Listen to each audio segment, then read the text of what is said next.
Hello and good evening. My name is Abdul. Nice to be here with you once again with Moving Forward. And of course, the co-host is here as well. Yes, Dara Hamilton. And I will tell you, Mr. Ali, that good people like yourself, Mr. Morris, Mr. Matthew, and our special guest today, Ms. Whitaker, make Moving Forward a joyful experience. Absolutely, and we need more joyful experiences these days. There is no question about that at all. Over the years, we know there's been a concern about children, the youths in our community. As a matter of fact, I think that a plan had been developed at some stage to form a youth commission.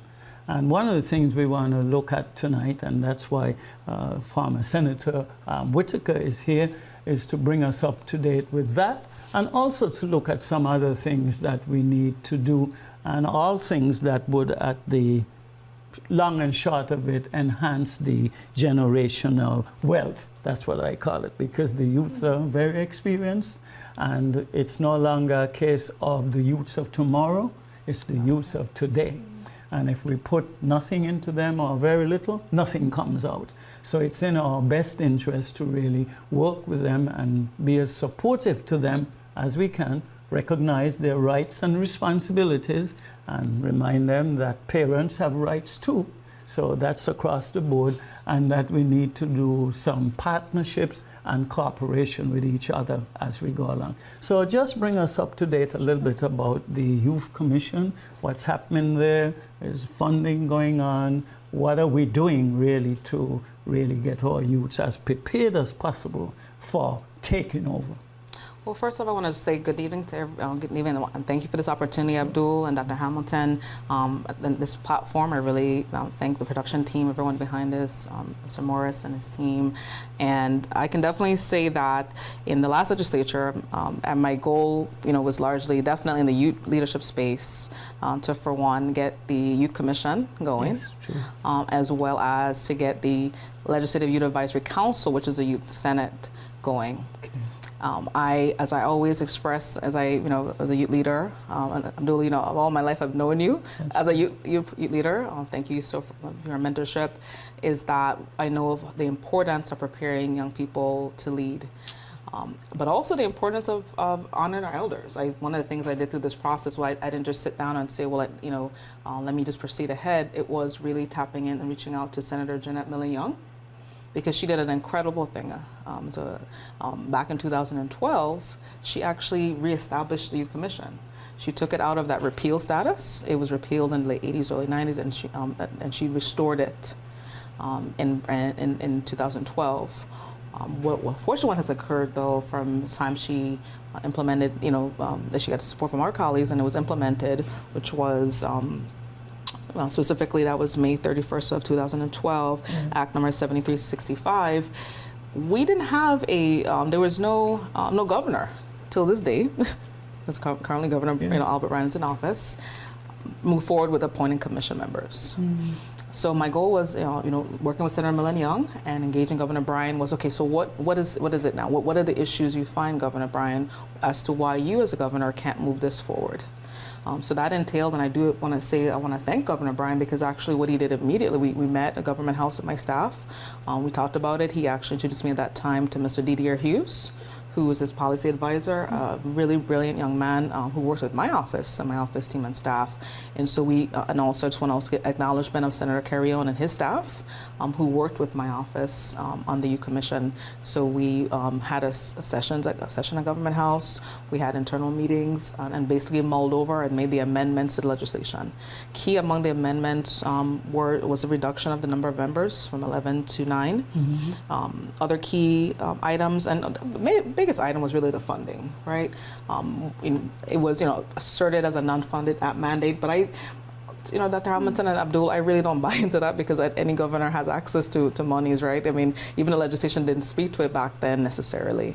Certainly there are funds so it carries, so I made sure I put a fund fund provision in the legislation of $50,000 to start off with, and certainly as we scale up eventually, of course, I believe it should be more money for the commission. Can you tell us a little bit about the Youth Commission and what it is for our viewers who are not clear? Yeah, yes, great question. So back in, and Abdul knows more about it, we have persons like Abdul Ali, Iceman, Mr. Bermudez. He actually sat with me when I first ran for, my first visit, my initial time running for office, and we had Baga, Mr. Rezende, who also, these are individuals who... I think he was honored recently. Yes, and I actually was a senator who honored him. Oh, really? Yes, I honored him, the resolution in his honor. And they were just, giving me perspective. Others, just a whole, and they were like, I'm asking, telling me that, so back then, particularly when it was thriving, the commission really being like the advisor to the governor. In terms of youth activities, even legislation that impacts youth, as well as right now as we speak, there are a lot of youth commissions throughout the Caribbean.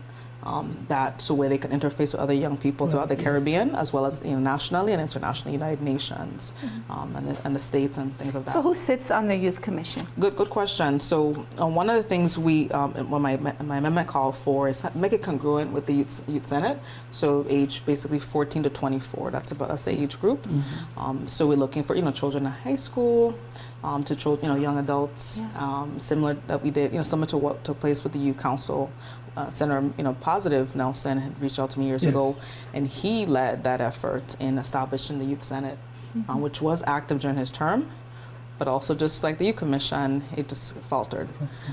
So in the 34th legislature, I'm proud to say that through my office, coordinated with Senator Carrion's office, and also the support of Senator Donna Gregory as the Senate President, it was a forward movement in reestablishing the Youth Senate, and that occurred in the 34th. Can you tell us how the Youth Senate differs from the Youth Commission in its functions? Yes. So when you look at the Youth Senate, obviously, especially they're focused really on working with the senators to propose actual legislation.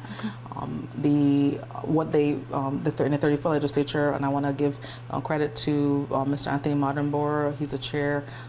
And they basically came up with kind of similar committees. We gave them, we advised them, and so they formed their own youth committees. They can hold hearings, and things like that. So when I was an advisor actually for the original commission under Senator Positive Nelson's leadership, we actually prepared the young people for the hearings just as we did in the 34th. So the Youth Senate, there's actually 4 senators serve as the ex-official members in the case of the Youth Senate. Okay. Myself, Senator Carrion is the chair, Senator Jenna Miller Young, Senator Payne, but of course until his term ended, Senator Volquez was obviously a at-large senator added. And essentially they did a lot of work. They put together, they had their committees. We met oftentimes on Sundays, and we had one pinning ceremony, which was in June of last year, and that was it. They actually. But one of the things which seems to me is that there's not as much attention paid to the youths. The youths are not given an opportunity to speak up about their concerns and what's important to them in life. And I was just wondering if you feel the same way. What do you think is the reason for that? Well, that is just a question that I ask as well. It was also kind of the reason why I started in 2009. I co-founded the Virgin Islands Youth Advocacy Coalition, and that was like my drive to get young people involved in the political process, the importance of voting, encourage young people to build capacity in this area to lead other youth. I think the challenge is because we don't have, in the days when we had the Commission on Youth, it kind of sets the tone. Like when you have the executive branch setting the tone for youth leadership, it kind of trickles down and the Senate kind of because we don't have the governmental infrastructure that it's like, I would say in many ways it's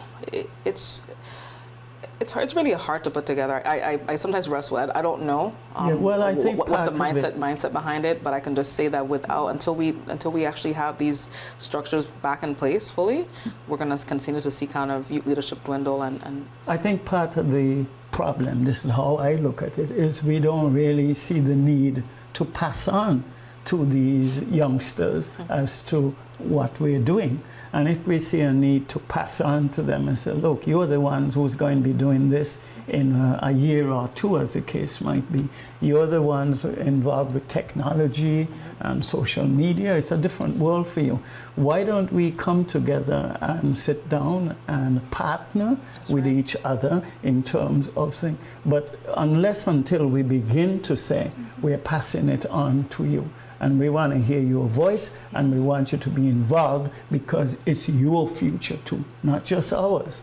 And so I think that that's part of it's a mindset, and we need to really work and change in that. I agree with you, because it almost sounds like we're devaluing them, yes, right? And not honoring the fact that they also need to be trained into these positions, and that they need to have a voice in this, and that we're not the only ones who exist in the world, that there are other people around us. So it feels very egocentric in terms of the way that was described, right?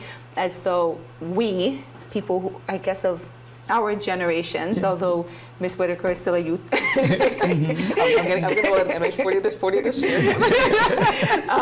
You know, are so wanting to hold on to our power and exercise our power. And as you say, maybe less focused on helping the youth grow in their own power and take over from us. Precisely. Be proud of them for doing it. There's nothing wrong with power. Exactly. All of us need some power. That's right. But there becomes a problem if you only have the power for you. The whole idea behind power is to pass it on and let the other people, because you're not losing anything if the youths come up and do well. They're still Virgin Islanders, they're still doing well for the community. But it's a framework, a frame of mind that we need to look at and look at more carefully and see the reason why we should invest in their future. And I took some blows. I mean, you know, definitely, because I mean, when you're trying to shift and kind of, it's like, and I say blows in terms of, it was just a lot of. It was just, I just really thought it was pretty straightforward. I wrote the letter when I was first sworn in, to make sure, using protocol, making sure I give, respect, of course, to the office of Senate President. But it's just, I don't know, we have to look at who we're electing to. I think the election process is really important as well. So I think that perhaps during the election process, more youth organization entities to hold like candidate forums and show that, yes, we are participating in the voting process, because I think that's what they look to as well. Candidates are looking to the fact that, there's a low, that this is not we're not targeting them because they're not voting and they're not participating in the process. Well, we do have a tendency, and I'm just using we to soften this a little bit. Sorry. We do have a tendency to talk a really good game. Yes. But then when it comes to really putting our money where our mouth is and saying the youth are important and I'm going to support this initiative, that can be something else when we're vying for certain support from certain groups, and maybe the youth isn't one of those groups because they don't vote. You know what I mean? Yeah, and that's and so who knows what the motivations are as to why we don't rally around things that are geared toward really addressing issues with the youth, as opposed to what makes me sound, good and so forth. Yeah, but we also forget that we were once youths, and all the youths that I know are looking for some power. From the time you're 3-4 years old, you're looking to do certain things, walk around the room, do all kinds of things that you consider important. Now, sometimes parents gotta say, well, look, that's a little bit dangerous, don't bother to do that now. But all of us want to be empowered. So there's no question about that. And there's nothing wrong with empowering other people. If they make mistakes, there's rules and regulations, and they pay the price for what they do. That's wrong. But as long as we're thinking that we're the only ones and you don't matter because you're a youth, that's not the way to go. And I do want to say that I don't want to say that the legislature has not thought about these things, because in 2002 they developed a plan in law for the youth's children's activity, a week full of activities for children. Of course, none of the governors ever, based on the law, called a committee together. You understand me? So that's since 2002. Then it was put in the month of June. the reality is there's no children in school in the month of June. So it's got to be now reshaped in a time when there are children in school and how they can benefit from this. So I think it's really very important that we recognize and do what we can to provide an outlet for the children, our future, and see the link between us and them. And so I'd like to ask Ms. Whitaker a question, because I know she, you know, and I can say this, probably I'm not lying, is probably one of the most accomplished people that we've ever had in our Senate. Yes. Right? I can't imagine someone who'd have a resume as long and as beautiful as hers. And I know that you started really young with your activities. And so I wondered, and this is why I sort of said, and you're so, well, you are, I mean, you're quite young, but so incredibly accomplished. I wondered what has been your most meaningful or significant accomplishment so far. And it does, of course, it doesn't have to be something that everyone else is like, oh, about, but the thing that feels most meaningful to you. Well, just being a mother, I have to say that. And that's a large, even today, actually, as I was coming to the interview, there was an exercise I was doing. I'm reflecting on a program I took part in years ago. And I think for me, the children, I mean, knowing that we're doing everything we can now to make it better for them, that we're, and then for me, and I think too, also when we look at women's leadership and it pertains to youth, interesting enough, we have the fact that a woman, Senator Millen Young, brought it back. Yeah. You know, an ode to women. You women. Yeah. So it's an ode to that, and we did have, and when, you know, and we give deference to, in the 34th legislature, took a female senator to bring back the youth senate that had through previous Senate presidents didn't occur. So that makes so much sense. Oh, I'm so sorry to interrupt, because that makes so much sense. You know, there's that whole proverb about you teach a woman, right? You educate a village. Is that how it goes? Yes. And so and that's why I'm also passionate about women's leadership. I think the more we have balance, and the more that we have both proper male and female participation, we're going to see that too. So I think the imbalance also calls for why also too maybe there's not enough focus on the youth. Not to say that one gender believes in youth more, because there's some incredible males who've been incredible models, facts and positive else, and we can't bring in the legislation. You ladies, you know, because you brought us into the world. Yeah. As a matter of fact, the next election coming up, what I am hearing on the streets is that it's going to be a female who is going to be the Senate president. That's what I've been hearing. I'm only telling you what I've been hearing. So women are making some very, very grand strides. You have, I think, Barbados. The person there is, that's right, Ms. Utley. Incredible leader. Absolutely. Incredible leader. See, so the list goes on. So we want you ladies to think about us as the males along the way, and particularly to find a way to open up a little bit more for our children. And balance. I mean, I actually crafted legislation in 34 to call for equal gendered approach to our boards and commissions.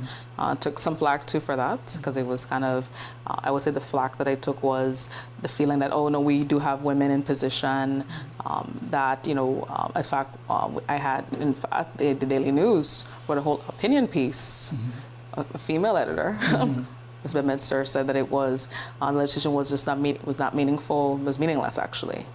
Where if you just survey the world right now, there's so many efforts for gender equity.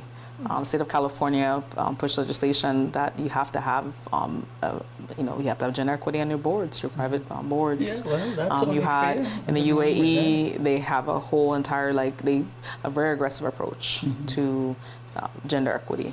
And it's just around the world, through the Caribbean. And so I think that there's even a program that I was recently, I took part as a mentor for young women out of St. Lucia through Barbados as part of the Organization of Eastern Caribbean States.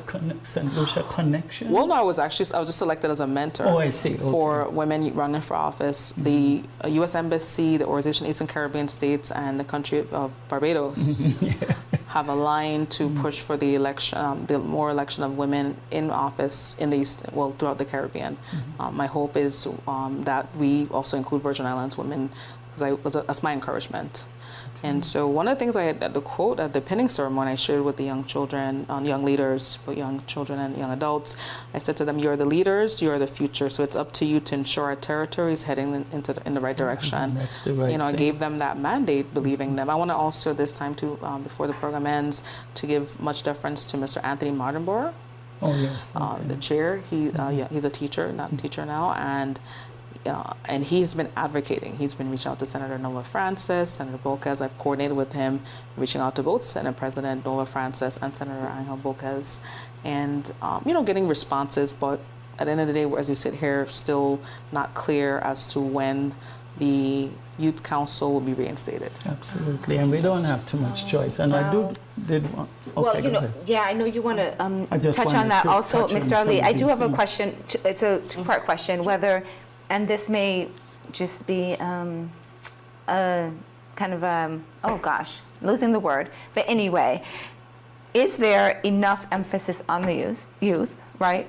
And how can we improve or increase our focus on the youth? Because I feel like we're really talking about youth a lot. It's sort of the buzzword. Oh, we have to get to schools. We're not doing this. Yeah, you know what I mean? We can essentially repeat everything that's said every year or 2 years or 4 years about what we need to be doing. But is there enough focus on the youth? And what could we do that would be qualitatively different that would actually increase make for a real focus, a real increased focus, and real measurable differences in what's happening in our community? Because, let me just slip in here, because we could tell them about Virgin Islands history and Caribbean history. We could tell them about that. That's right. That's part of their history, and they need to know. We could talk to them about signs of a healthy relationship and how we could build that.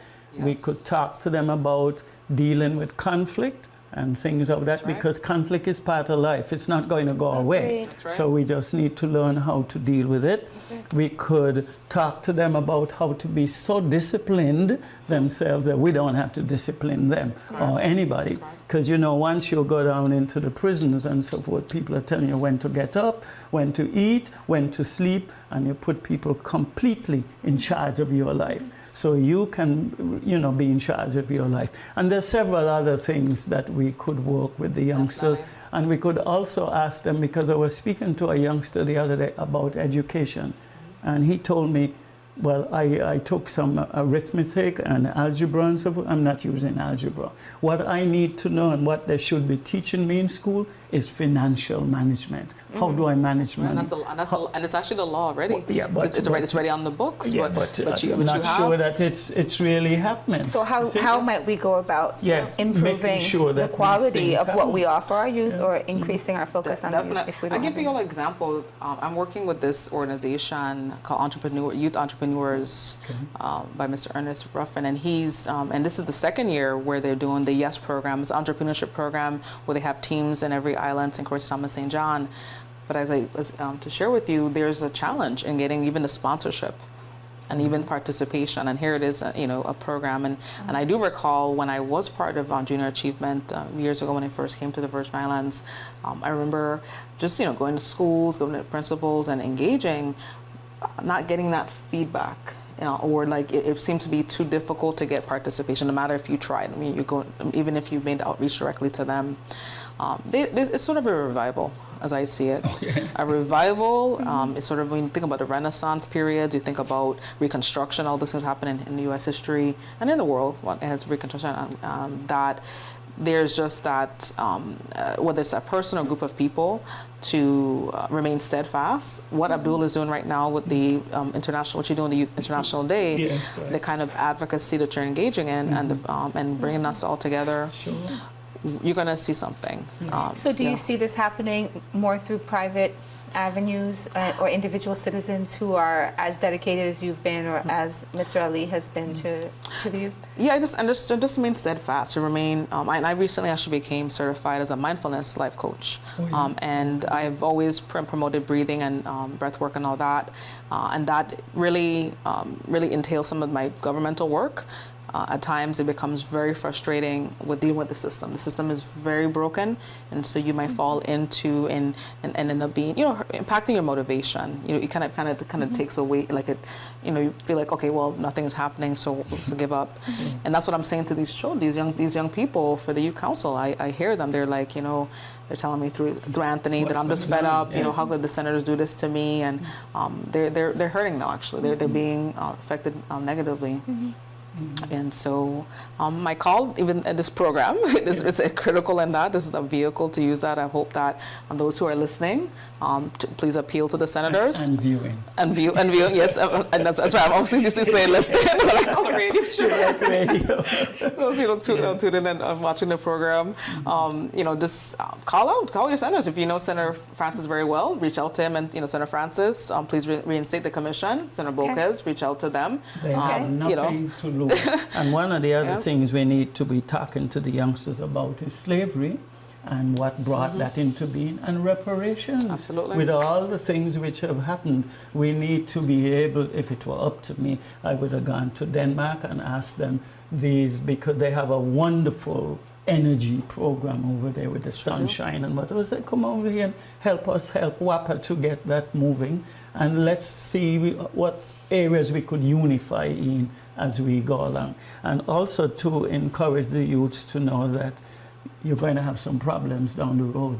However, there's only one thing to do with problems: to solve them. And when you can't solve them, get some help. And history shows us how young people were. Look at Dr. King and Malcolm X's examples, right? How young they were. They really were. Were in their 20s, teenagers and also in their 20s, and before their timely passings, made significant impact. Yeah. So we have a young people could really be the ones that help solve our WAPA crisis. Because when they come together and they influence that, they could be the ones that that help us to support reparations, because a lot of efforts are still in that regard. You bring up a very, very good point, because again, just going back to that focus of, if we become so egocentric that we just want to talk to our peers and we don't care about what happens with other people or the next generation, then we're really in trouble. And it is an opportunity. You bring up some very good people who made such an incredible difference in their youth. And why not? Right? Absolutely, and we really need to do that. It's the only way forward, actually, if we want to maintain some stability and continue to make the U.S. Virgin Islands one of the greatest nations on the face of the earth. And we have to look at where our heart is, Mr. Ali. When it comes down to it, in terms of making these decisions as to whether we reinstate the commission, where we put our monies and so forth, we really have to check ourselves and say, am I acting in consort with what I've been saying? Am I acting in consort with where my true heart is? And if my heart is not with the youth, then I think that will show also with our actions. Well, there's evidence to show that some countries who really focus on their youth have done extremely well in terms of the youth, helping the elders to move forward. Well, that's the way to change the society, right? You change your We're youth. going the other way, they're coming up. So we really need to make sure that they have all the opportunities. Of course, they have to have respect for us as well. That's also important. And we have respect for them, and do the best that we can to give them the greatest possible chance to be all that they could be, and to create some wealth. And I'll just quickly say, I had one opportunity during law school to go to the country, study in Estonia, study international human rights law in Estonia, and that was a great example where the young people there's a lot of emphasis on the youth and them rebuilding their country when their bordering states were all part of the USSR before they were they were independent. Much different. If you go to the neighboring countries, it's a whole different situation. You can see the economic, vibrancy of Estonia. Wow. So young people have a role to play, and they should know about who and the stories. And when they learn about what Queen Mary did, what was her mission. When they learn about Women Blight and Hubert Harrison. Oh my goodness. And of course, emancipation, General Bodo, and everyone in between. We have labor leaders. We have persons. We have Rothschild Francis. The list goes on. A lot of individuals. Dave Hamilton Jackson. There's a lot of names. that they should know firsthand.